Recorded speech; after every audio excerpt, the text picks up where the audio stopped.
মস্তিষ্ক রয়েছে না, এই মস্তিষ্কর দাম গবেষকরা জানাচ্ছে, যদি বিজ্ঞানীরা জানাচ্ছে, যদি বানানো যেত তাহলে 5,000 কোটি টাকা লাগতো এই মস্তিষ্ক বানাতে, তো এত সুন্দর হতো না। এই মস্তিষ্ক চালাতে যে বিদ্যুৎ লাগে এটাকে 2,000 কোটি কিলোওয়াট বিদ্যুৎ লাগে। একটা মস্তিষ্ক পুরো বাংলাদেশ চলে যাবে, আর কিছু বিদ্যুৎ বাইরের দেশে বিক্রি করে এই দেশ টাকা রোজগার করতে পারে।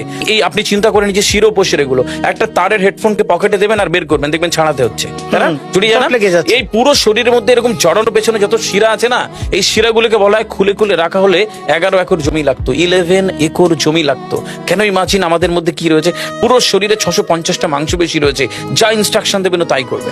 আজকে একবার ভেবে না কাল একটা বাইক কিনবেন, হন্ডা কিনবেন, আপনি বাইরে বেরোবেন দেখবেন সব বাইকের দিকে নজর যাবে, এই বাইকটা ভালো, এটা সুন্দর, মাইলেজ ভালো, কোনটা ভালো, কি দেখবো। যতক্ষণ না কিনবেন মস্তিষ্ক আপনাকে ছাড়বে না, ও চিন্তা করতে থাকবে। ঠিক সেরকম একটা কমেন্ট যখন দিয়ে দেবেন, এই মস্তিষ্ক আপনাকে ওই কাজে এগিয়ে নিয়ে যাবে।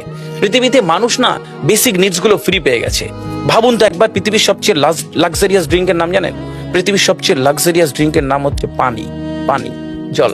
জল যদি 5,000 টাকা লিটার কিনতে হতো তাহলে মানব জাতি কয়দিন বাঁচত? ফাইন, তো পৃথিবীর পানিকে ফ্রি করে দেওয়া হয়েছে। অক্সিজেন, একটি গবেষণা জানায় সারাদিনে একটা মানুষ যত অক্সিজেন নেয় এই টাকা দিয়ে কিনতে হতো তাহলে 3.5 লক্ষ টাকা লাগতো একদিনের। শুধু রাত হয় বলে আপনাকে কত টাকা ইলেকট্রিসিটি বিল দিতে হয়, তাই না? ফ্রি পেয়েছি। আমরা সারাদিনে যতবার অক্সিজেন নিই, শ্বাসটা নিই, 17,609 থেকে 23,608 বার। এই যার একবার দমের কষ্ট সে জানে একবার শ্বাস নিতে কত।